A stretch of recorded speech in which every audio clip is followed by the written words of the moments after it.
Terima kasih banyak Tuhan. Ini tubuh jiwa dan roh kami pagi hari ini Tuhan. Ambil alih seluruh pikiran hati perasaan kami di dalam nama Tuhan Yesus. Setiap pikiran yang sia-sia yang mengembara kami mau tolak hancurkan dalam nama Tuhan Yesus. Biar Roh Kudus saja yang mengalir bagi kami semua pagi hari ini. Roh Kudus mengalir di tempat ini. Roh Kudus mengalir di hati kami. Di dalam nama Tuhan Yesus. Biar Tuhan yang berkuasa atas kami pagi hari ini. Puji-pujian surgawi mengalir di tempat ini. Hadirat Tuhan terjadi di tempat ini. Di dalam nama Tuhan Yesus. Satu tujuan kami untuk datang pagi hari ini ya Tuhan. Hanya untuk menyenangkan hati Tuhan. Hanya untuk menyembah Tuhan saja. Di dalam nama Tuhan Yesus. Pakai kami semua ya Tuhan. Biar urapan kuasa Allah mengalir atas kami. Semua yang melayani Tuhan, WL Singers, pemain musik, bahkan hamba firman-Mu, biar tinggal dalam pengurapan Allah yang dahsyat dan luar biasa. Mengimpartasi kuasa-Mu di tempat ini, di dalam nama Tuhan Yesus. Sehingga kami semua yang datang di tempat ini, kami yang datang dengan pergumulan, kami yang datang dengan sakit penyakit, kami akan pulang dengan sorak-sorai dalam nama Tuhan Yesus. Terima kasih Tuhan, setiap musuh apapun bentuknya, kami mau tolak hancurkan di dalam nama Yesus. Biar Tuhan suci kuduskan kami pagi hari ini. Tuhan suci kuduskan tempat ini di dalam nama Tuhan Yesus. Terima kasih Bapa, kami mengucap syukur. Kami siap bersorak bagi Engkau pagi hari ini. Di dalam nama Tuhan Yesus, haleluya. Amin. Puji Tuhan, silakan duduk kembali Bapak Ibu Saudara. Mari yang merasakan kebaikan Tuhan sampai detik ini katakan haleluya, puji Tuhan. Tuhan Yesus sangat baik, amin. Haleluya. Kita datang dengan hati bersyukur, kita akan memuji Tuhan dengan segenap hati. Haleluya.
memuliakan Dia dengan segenap hati, dengan segenap jiwa kita.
Puji Tuhan.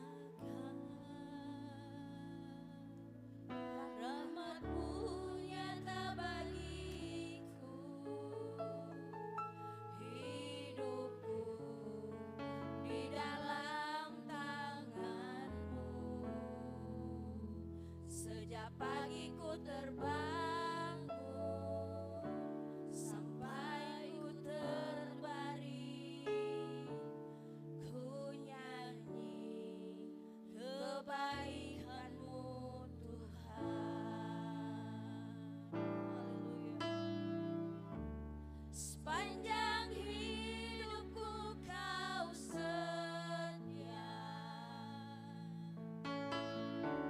Sepanjang hidupku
rahmat-Mu selalu baru bagi kami.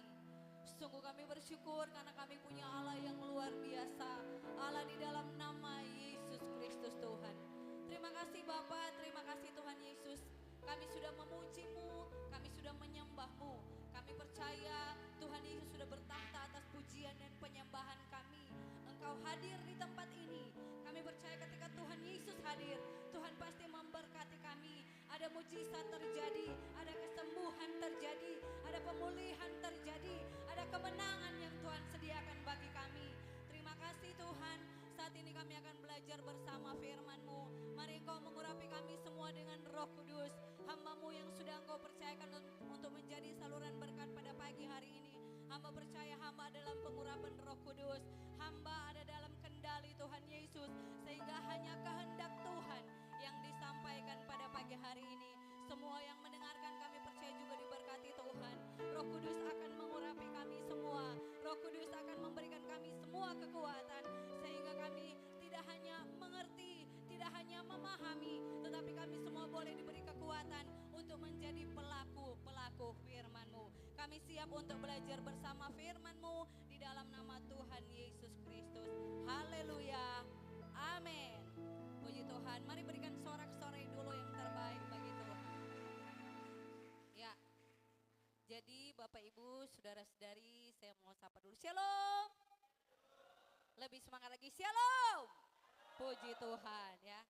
Setiap kali saya diberi kesempatan oleh Tuhan untuk memberitakan kebenaran firman Tuhan, ada yang selalu jadi satu pergumulan saya, adalah seberapa tinggikah mimbar di altar. Karena kalau DP mimbar tinggi begini, Atik mesti berpikir bagaimana caranya supaya jemaat boleh mulia. Kalau ini masih lumayan, tidak ada DP bunga-bunga. Kalau di Hosana ada DP bunga. Jadi kalau tanai lagi DP bunga, tak potong tuh penghotbah tinggi.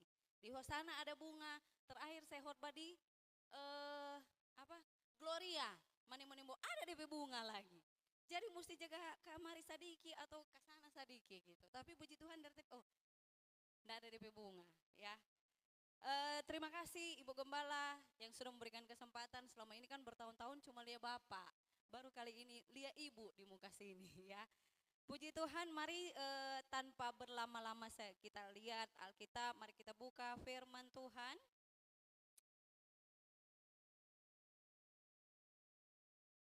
Dalam perjanjian baru, saya ambil dari 1 Petrus pasalnya yang ketiga.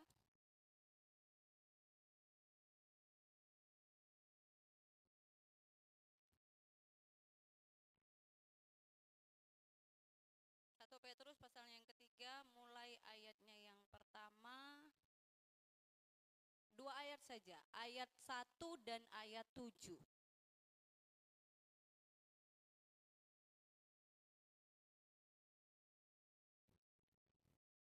Ayat 1 dan ayat 7, nanti ayat 1 ibu-ibu yang baca, nanti ayat 7 bapak-bapak yang baca. Ayat 1 ibu-ibu yang baca, ayat 7 bapak-bapak yang baca. Lembaga Alkitab Indonesia memberi judul Hidup Bersama Suami Istri. 1, 2, 3. Ibu, demikian juga.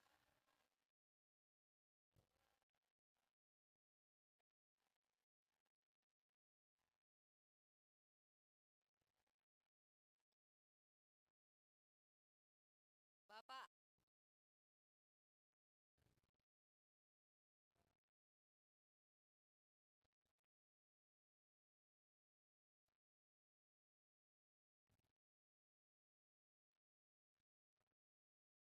Amin, puji Tuhan. Bapak Ibu Saudara, di Gereja Bethel Indonesia, bulan Juni adalah bulan keluarga.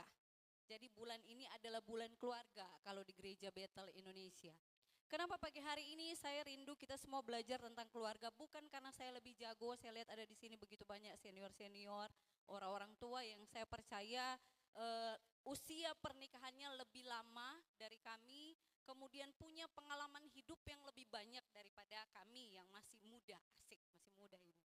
Ya.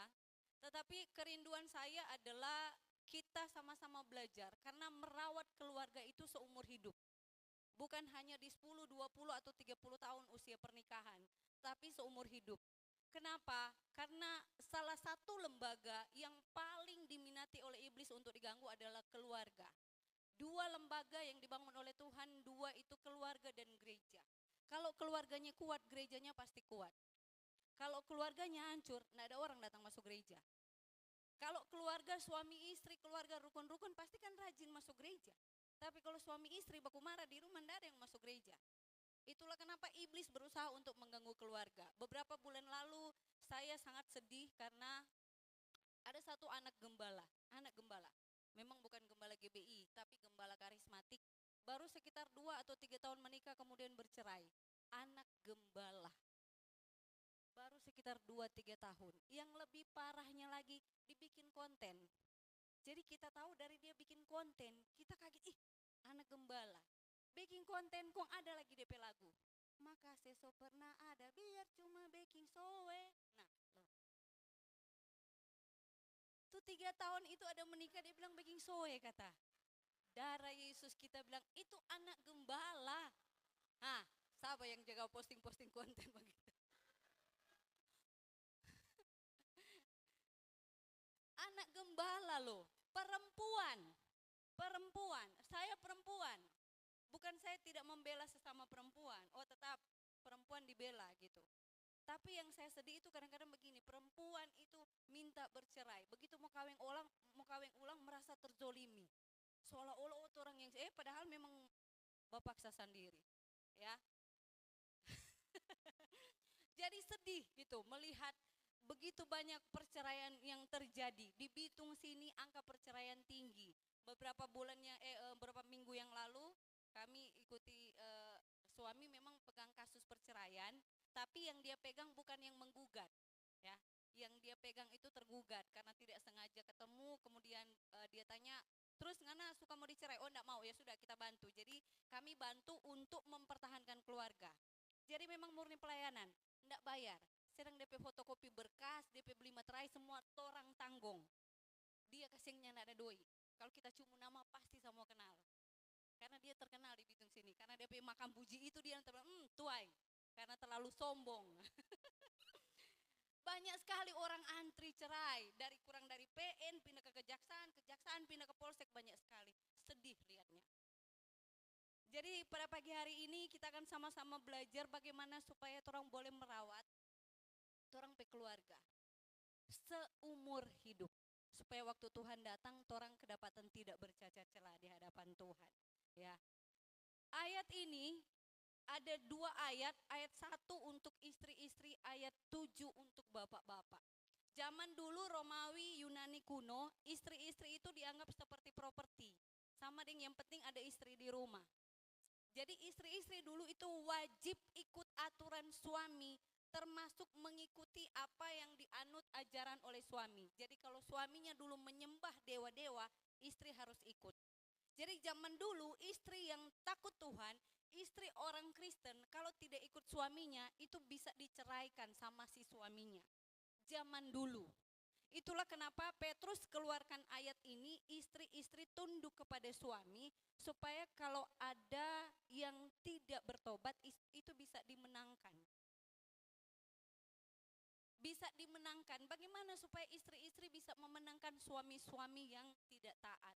Yang pertama tunduk. Tunduk pada suami. Tunduk bukan bicara karena orang takut pada orang pelaki. Kita ke kanan ya, soalnya kayaknya nggak kelihatan situ. Tapi karena orang taat kepada Tuhan. Bukan karena segala sesuatu yang suami buat itu benar, tetapi sebenarnya karena ketaatan kepada Tuhan. Orang punya suami bukan seorang yang tidak pernah salah, pasti salah. Tapi orang harus tetap terima. Tunduk kepada suami. Apapun suami punya keputusan, orang harus taat. Jangan bilang, aduh kita punya suami kok gak takut Tuhan. Apapun alasannya, istri-istri tetap diminta tunduk kepada suami. Kalau di Efesus, di Kolosis itu bilang hormat. Hormat kepada suami. Apapun alasannya. Mau istri pegaji lebih besar daripada suami, tetap istri-istri di bawah suami. Suami adalah imam dalam keluarga. Kadang-kadang kan istri-istri, kita pelaki kok nyaja dengan kita sudah juta mau dengar-dengar dia. Kita boleh mencari? No. Firman Tuhan bilang istri harus tunduk kepada suami. Itu adalah salah satu cara untuk memenangkan suami. Amin istri-istri. Atau jangan mengada ini pas suami-suami. Tele Ibu Gembala senyum-senyum, ini mana Bapak Gembala? Ya.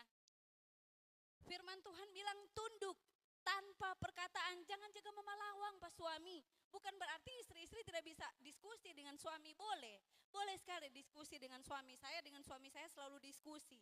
Ada beberapa hal yang orang diskusikan, apalagi nanti akan ada efek yang baik dan tidak baik. Jadi orang tanggung bersama. Nggak usah jauh-jauh. Tadi mau masuk tuh di sini kita baru perhatikan ternyata di mau masuk itu ada 2 jalan yang kiri dan kanan ya. Terang minggu ini kiri kanan. Bahkan untuk menentukan kiri atau kanan kadang-kadang laki bini baku marah. Mau pito mohon lewat mana? Tanggari atau Manado? Nah, giliran bilang, oh istri bilang lewat Tanggari jos supaya dekat. Lewat Tanggari ada listrik robo. Suami bilang, tak so bilang kok lewat Manado. Nah, bisa bakalai tanpa kata-kata, bukan tidak boleh berdiskusi. Kadang-kadang ibu-ibu kalau torang terlalu cerewet ya.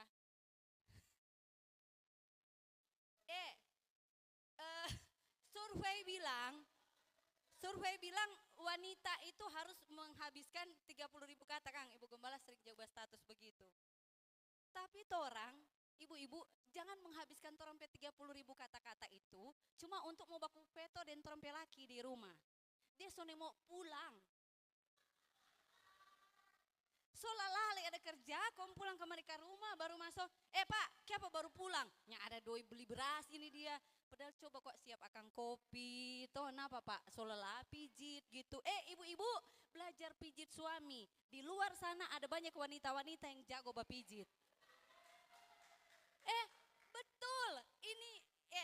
Ini dari saya sisi ibu. Waktu suami sering sidang di Ternate, kan seminggu sekali harus berangkat ke Ternate. Rabu berangkat, Kamis sidang, Jumat baru pulang. Ibu-ibu, kita kasih bocoran. Tahu apa yang saya siapkan di rumah? Kalau dia pulang jadi Jumat jam 7 pagi pesawat turun, sampai rumah paling sekitar setengah 9, jam 9 pagi. Kita di rumah so mandi ibu-ibu. So mandi, kita so lihat kan biasa Sherlock, so di mana? Oh so dekat.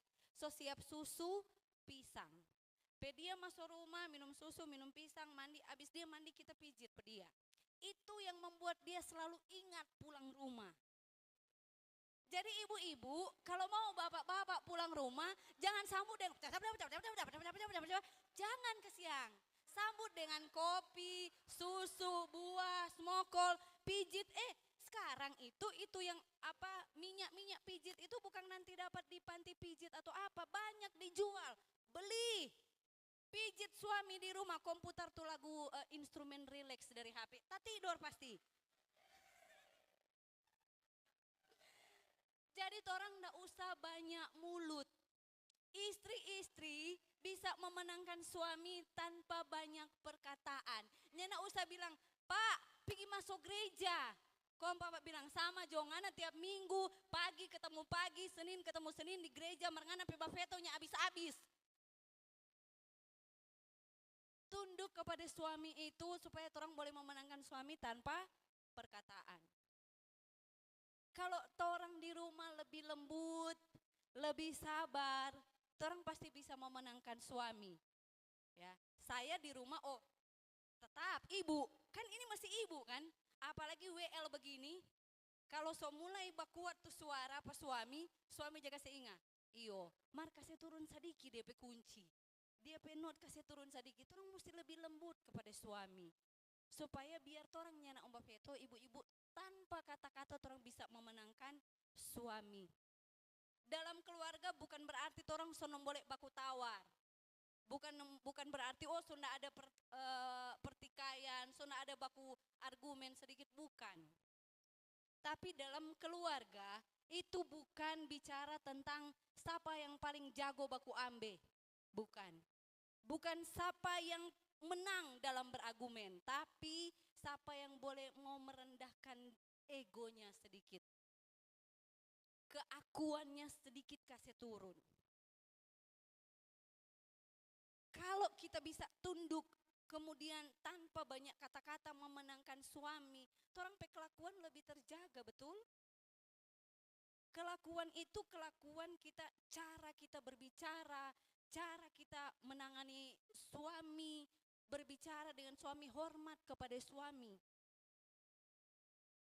Harga diri seorang suami itu cuma dua, rasa hormat dan seks. Ibu-ibu lihat, kalau bapak-bapak lagi dalam komunitas, bapak-bapaknya jangan ibu-ibu datang ke pulang anak. Tidak hormat ke suami itu. Suami akan terluka. Ini di hadapan teman-temannya dia. Terus saya tanya ke suami, saya tidak pernah tegur dia. Kalaupun misalnya pernah, dia pasti marah ke kita. Dan beliau menyampaikan, tidak boleh begitu. Karena harga diri suami cuma dua.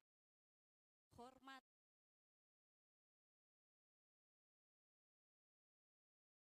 Orang memperlakukan suami, orang cara berkelakuan, bukan hari Senin manis-manis, hari Selasa kasih kurang DP manis, tambah DP asam, enggak. Tapi itu konsisten setiap hari. Saya belajar, saya dulu sangat reaktif ibu-ibu. Saya kalau pendengar ini langsung tapi suami mendidik, tahan.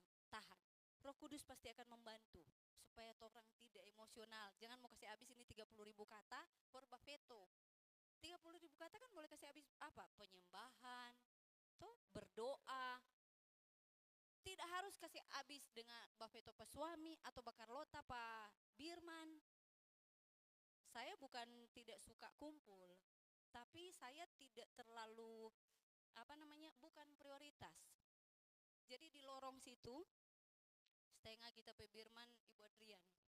Kan Ibu Adrian pindah sebelah rumah. Oh kalau sebab panggil ibu ini ya, ibu sering lewat itu. Berapa kali dorang berkumpul bakar ikan kita lebih dalam rumah. Karena jam 6 pagi kongso di muka, kongso bakar lota, aduh kayaknya tidak memberkati. Tapi satu kali don toki pintu kau bilang begini, ibu, sunyak buku sadap kau malah ini kalau ibunya mau ikut ya terpaksa keluar gitu. Tapi memilih kalau sudah mulai ngomongin orang, stop. Jangan. Gitu. Cara kita berkelakuan, orang itu bisa bertobat kalau orang kelakuannya bagus. Birman bisa bertobat kalau lihat orang kelakuan bagus. Suami bisa bertobat kalau lihat istri-istrinya kelakuannya bagus dan itu konsisten setiap hari. Bukan karena suami baru kasih doi, kong bagus. Kong giliran suami ndak kasih doi, kong balik-balik belakang pas suami. Nah, itu dia. Itu harus konsisten. Istri-istri itu harus hormat kepada suami. Bagaimana mungkin orang mau mengajar orang pe anak hormat kepada papanya kalau istri sendiri tidak menghormati suami? Anak kan lihat contoh. Mama saja aja hormat ke papa, mama aja juga suara-suara besar ke papa, anak tidak akan hormat. Harus tunduk.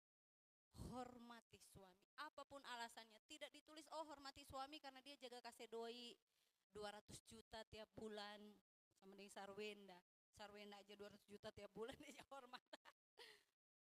Atau hormati suami karena dia rajin ibadah kaum bapa. Tidak, tapi itu adalah salah satu cara yang diberikan oleh Petrus kepada kita sebagai ibu-ibu yang harus hormat kepada bapak-bapak, suami-suami tentunya. Amin ibu-ibu. Amin. Tapi yang untuk bapak-bapak bukan berarti enak orang dihormati. Jangan lupa ada itu ayat 7. Jadi kalau ayat 1 itu ibaratnya peperangan yang mesti dipilih oleh istri-istri. Kita mau pilih tunduk atau mau melawan.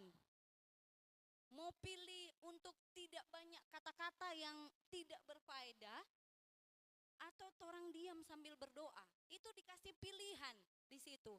Tapi ayat 7 suami-suami dibilang harus hidup bijaksana.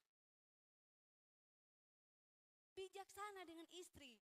Bahkan dalam bagian Alkitab lain bilang mengasihi istri seperti mengasihi tubuhnya sendiri. Bapak-bapak itu adalah standar yang dikasih supaya belajar tentang istri.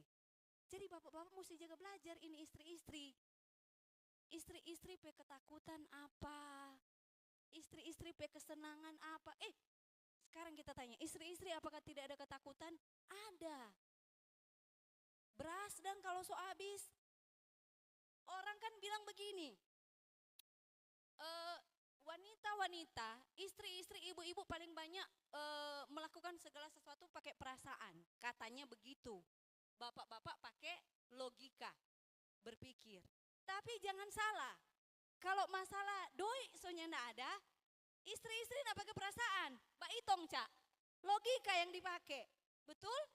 Kalau masalah kebutuhan hidup di rumah soalnya ndak ada, bukan perasaan yang dipakai. Mbak Itong, Pak, beras so habis. Gas sana so lewat DP setengah, ini dia. 2 kali pasang dia, gas itu kan begitu lewat setengah cepat sekali dia mau habis. Belum tuh di luar sebab bunyi tit tit tit. Ah, belumlah ini Pertamax so naik. Pertamax so naik yang mbak demo yang mbak isi Pertalite.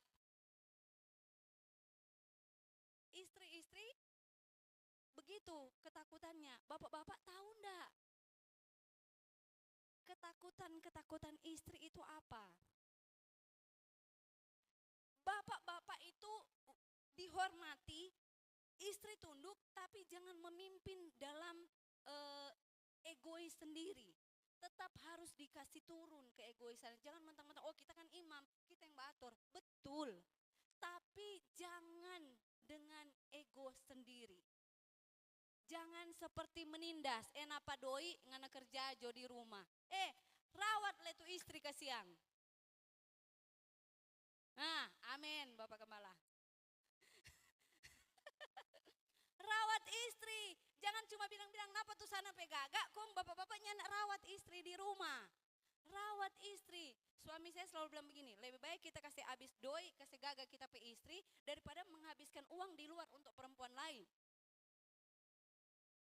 Kasih gaga istri di rumah. Semua orang bisa jadi cantik menurut versinya masing-masing. Asik, betul? Suami-suami jangan kasar Pak istri. Kasihan ini istri ini dirawat seperti porselen oleh orang tuanya. Kong kasih, bawa rawat dia dalam susah, dalam senang, sakit, sehat. Kong abis itu suami-suami memperlakukan kasar.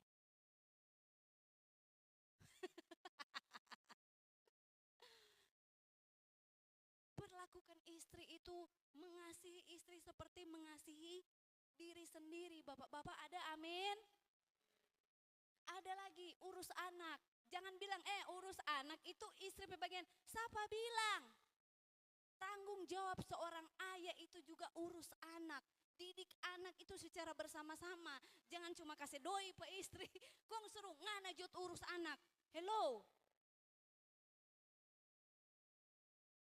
Nanti istri urus anak, anak jadi bagus, yang orang tanya siapa? Siapa DP papa?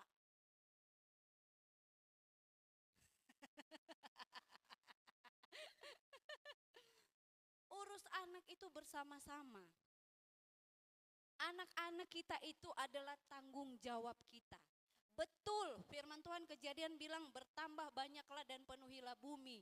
Kadang-kadang orang lupa bahwa memenuhi bumi ini bukan cuma generasi yang tidak berguna, tapi harus dengan generasi yang takut akan Tuhan. Amin. Tugasnya suami istri. Jangan kasih Pak Oma, Pak Opa, Pak Tante, Om, apalagi Pak Birman. Atau di YouTube. Harus suami juga membantu istri untuk didik anak. Amin bapak-bapak. Atau bapak-bapak cuma tahu kerja cari doi?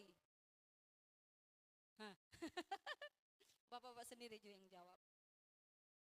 Firman Tuhan bilang bahwa hormatilah mereka sebagai sesama ahli waris anugerah kehidupan supaya doamu jangan terhalang.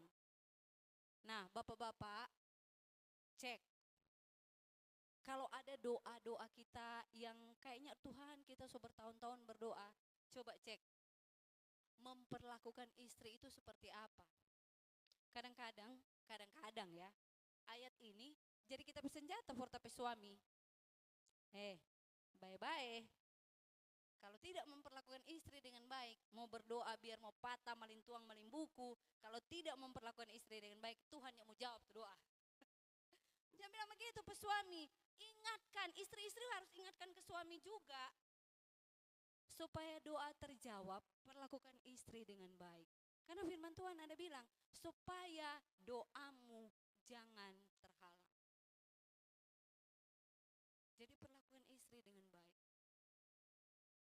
Bapak Ibu Saudara,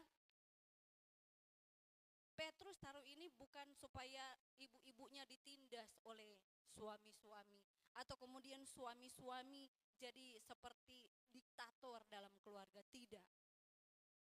Bukan bicara tentang siapa derajatnya yang lebih tinggi atau derajat yang lebih rendah, tetapi bagaimana supaya kekuatan karakter itu timbul. Karakter suami istri itu dibangun di keluarga. Dalam berkeluarga itu bukan tentang siapa yang lebih jago, siapa yang lebih pintar, siapa yang lebih bisa. Tapi dalam keluarga itu bicara tentang siapa yang mau lebih dulu mengalah dan siapa yang mau lebih dulu mengampuni. Kalau dalam disalib Kristus itu ada pengorbanan, ada pengampunan. Itulah dalam keluarga itu harus ada banyak pengampunan. Setiap hari itu ada keranjang dalam rumah kita yang isinya itu plastik-plastik pengampunan. Istri menyakiti suami, suami menyakiti istri, lepaskan pengampunan, lepaskan pengampunan. Kenapa banyak keluarga hancur? Karena tidak mau mengampuni. Beberapa hari yang lalu saya scroll TikTok, tiba-tiba ada satu orang lagi live, orang Bitung tapi dia kuliah S2 di Jogja. Kita kalau TikTok itu kan biasa kalau lewat live, kalau kita tidak klik kan kita tidak masuk dalam live-nya dia, tapi muncul. Kemudian ada yang bertanya, kemudian dia bilang begini, oh iyo, OTW Jendes. Kita kaget, karena kita kenal dia, kenal suaminya, kenal keluarganya. Pernah berjemaat sih di Hosana. Jadi tahu, bahkan diberkati di Hosana. Kita yang pimpin pujian waktu orang kawin. Kemudian dia bilang OTW Jendes. Ih, kita kaget. Kemudian dia bilang begini, jangan memaksakan sepatu yang mau dipakai dengan sepatu yang kita pakai. Jadi dia bilang, apa yang dia alami tidak sama. Betul. Setiap kita itu punya pertempuran masing-masing. Apa yang saya alami belum tentu ibu-ibu atau bapak-bapak mengalami hal yang sama. Tapi apa yang bapak ibu alami belum tentu saya alami. Memang beda-beda. Saya bilang begini ke dia. Dalam pernikahan Kristen itu bukan masalah siapa yang paling benar, siapa yang salah. Kalau saya benar, bukan berarti bapak ibu salah kan? Atau kalau saya salah, bukan berarti bapak ibu betul. Ada banyak segi. Saya bilang harus mengampuni. Belum lama anak baru masuk kelas 1 SD. Anak baru 1. Apalagi misalnya kayak ada orang-orang tua ini yang pasti sudah lebih dari 25-30 tahun pernikahan. Dalam keluarga itu harus banyak keranjang pengampunan. Apalagi zaman sekarang, hati-hati dengan prinsip-prinsip duniawi yang mulai masuk. Karena zaman sudah semakin modern. Self-love, mengasihi diri sendiri. Sekarang bahkan ada istilah kalau selama ganti baru. Bukan cuma masalah HP dari iPhone 15 kemudian ganti ke 17 Pro Max, bukan. Bahkan suami udah bilang kalau selama ganti. Ada yang begitu loh. Kasihan, sedih sebenarnya. Nggak ada cerita kayak itu. Dalam pernikahan Kristen itu nggak ada cerita kala ganti atau lama ganti baru, tidak. Dalam pernikahan Kristen itu istilahnya memperbaiki dan merawat. Repairing dan maintenance. Orang rawat, orang keluarga. Ada yang bilang begini, apalagi yang ibu-ibu sih paling banyak, oh kita kan juga berhak bahagia. Enggak ada istilah seperti itu. Pernikahan keluarga Kristen itu bukan bicara tentang perasaan. Oh kita mesti senang. Tetapi pernikahan Kristen itu bicara tentang ketaatan kepada Tuhan. Orang tidak berhak bahagia. Orang ini sudah dibayar oleh Tuhan. Yang berhak untuk disenangkan itu Tuhan, bukan orang. Jadi jangan bilang, oh saya juga punya hak untuk bahagia. Kan banyak begitu bikin-bikin konten, oh saya juga butuh kebahagiaan. Itu yang membuat ketika ada perselisihan suami istri, bukan cuma masalah tentang pil atau will, hugel, bukan cuma masalah itu, masalah keuangan, masalah didik anak, masalah mertua kiri kanan, masalah birman. Kalau berselisih paham akhirnya memilih untuk cerai. Kemudian bilang, oh kita kan mesti bahagia. Bahkan kalau di kota besar itu ada yang sekarang itu lagi tren itu biasanya yang kalau sudah 30-40 tahun ke atas menikah, itu bagi mereka itu bercerai biasa. Karena berpikiran anak-anak so besar. Kong ada yang bilang, oh kalau so 30 tahun, 40 tahun ke atas, orang kuat laki bini so sama dengan adik kakak. Sama bilang. Nyana ada cerita, tetap suami istri, nyana ada itu adik kakak. Kong kurang cuma baku pegang tangan, bata mangjo kalau begitu. Tidak ada cerita seperti itu. Dalam keluarga Kristen itu bukan bicara tentang mood, lagi senang oke, lagi sedih pisah, enggak. Pikul salib dalam Matius 6 itu bukan bicara cuma pelayanan, bukan. Pikul salib itu juga bicara keluarga. Menikah itu sebenarnya bunuh diri. Ingat, menikah bunuh diri dalam tanda kutip. Artinya, kalau dalam pernikahan Kristen itu 1 tambah 1 berapa? 1. Demikianlah mereka bukan lagi 2, tetapi 1 daging. Dalam pernikahan Kristen, 1 tambah 1, 1. Itulah kenapa ada istilah bunuh diri. Istilahnya setengah diri dari istri-istri mati, setengah diri dari suami-suami mati. Supaya ini, yang tadi 1 tambah 1 itu jadi 1. Pikul salib itu seperti itu. Mematikan semua ego. Mematikan semua keakuan. Tahu ya keakuan? Keakuan itu aku loh yang paling betul, aku loh yang paling setia, aku loh yang paling jago, itu keakuan. Matikan itu. Firman Tuhan bilang matikan segala sesuatu hal yang duniawi. Disuruh kasih mati, bukan kasih hilang, kasih mati. Tidak ada tawar-menawar. Jadi dalam pernikahan, dalam berkeluarga Kristen itu bukan untuk bahagia.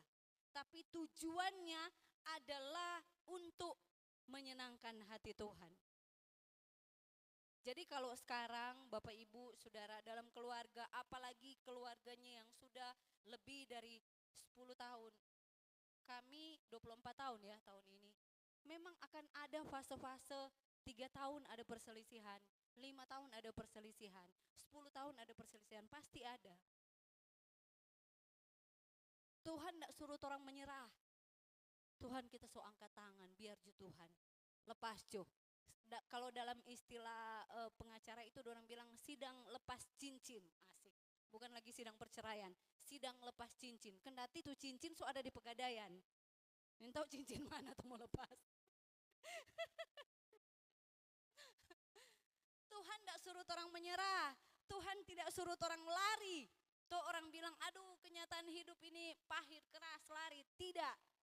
Tapi Tuhan suruh kita mematikan. Tujuannya apa? Supaya kasih itu hidup lagi. Amin. Jadi ketika ada masalah, matikan yang duniawi supaya kasih Kristus dalam keluarga hidup lagi. Amin. Jadi pernikahan, keluarga Kristen itu bukan bicara tentang kontrak kenyamanan atau kontrak kebahagiaan. Tanda tangan, calon istri, calon suami, ada disaksikan keluarga, ada saksi, capil, bukan itu. Tapi pernikahan, keluarga Kristen itu bicara tentang covenant atau perjanjian di hadapan Tuhan. Amin. Orang tua dengan anak itu bicara hubungan darah.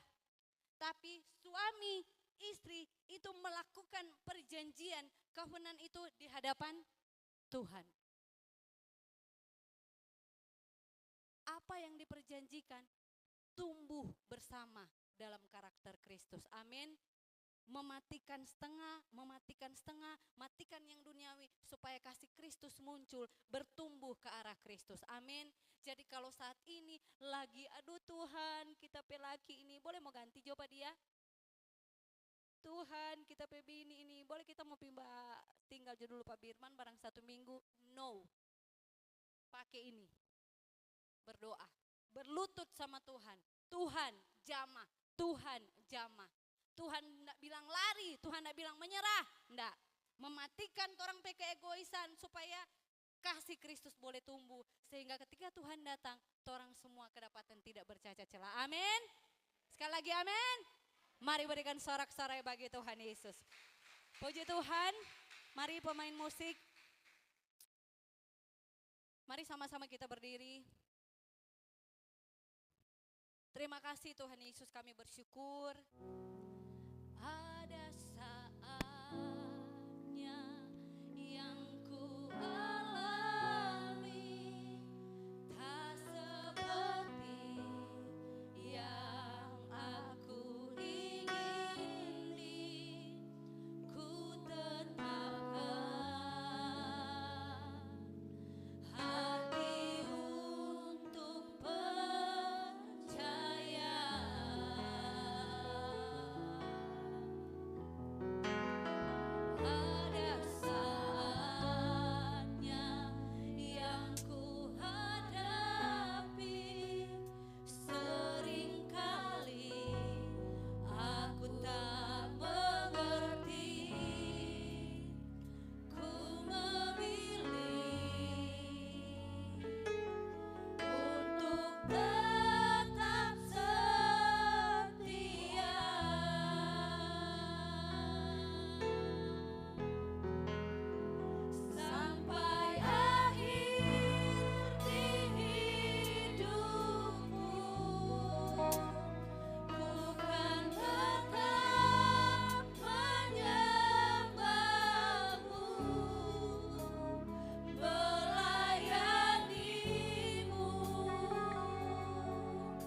umur hidup kami Tuhan.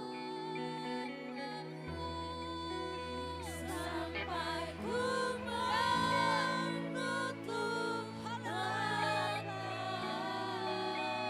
ku tetap mengasihimu. Biar kau dapati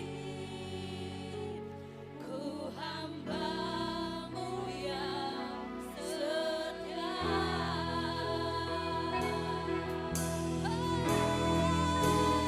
Sampai akhir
Makasih Tuhan, Kau baik, Kau luar biasa. Makasih Yesus, makasih buat firman-Mu pagi hari ini. Makasih ya Tuhan, berkatilah setiap keluarga-keluarga jemaat GBI Gunung Kidul. Dalam nama Tuhan Yesus, mari semua jemaat angkat tangan Tuhan. Kita berdoa bersama-sama dalam nama Yesus. Mari doakan keluargamu saat ini. Doakan suamimu. Doakan istrimu. Mari semua kita berdoa angkat tangan di hadapan Tuhan. Kita berdoa bagi keluarga kita masing-masing. Haleluya Tuhan. Berkatilah Tuhan dalam nama Yesus. Dalam nama Tuhan Yesus. Berkatilah jemaat-jemaat-Mu Tuhan dalam nama Yesus. Mari kita doakan, mungkin ada saudara-saudara kita.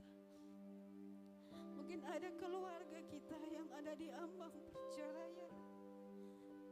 Dalam nama Yesus, mari kita bawa dalam doa kepada Tuhan pagi hari ini. Dalam nama Yesus. Dalam nama Yesus. Ya Rabbi, syukur, ya Rabbi, kalau ya Rabbi, ya Rabbi,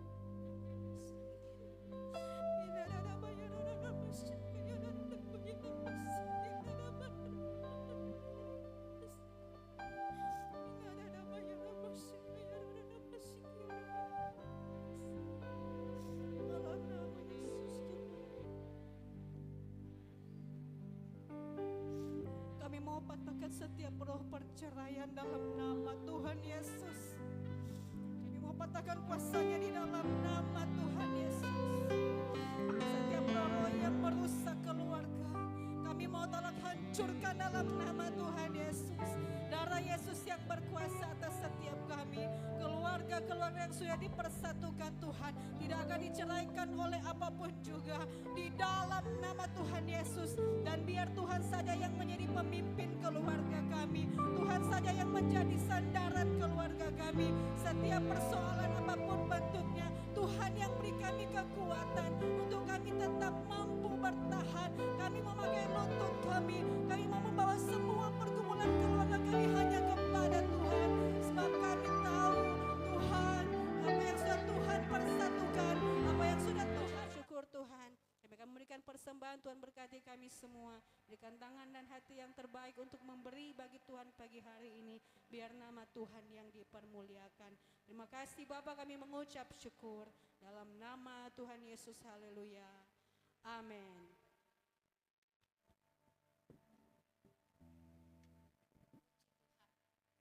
Kita sudah mendengarkan firman Tuhan yang sangat memberkati, amin.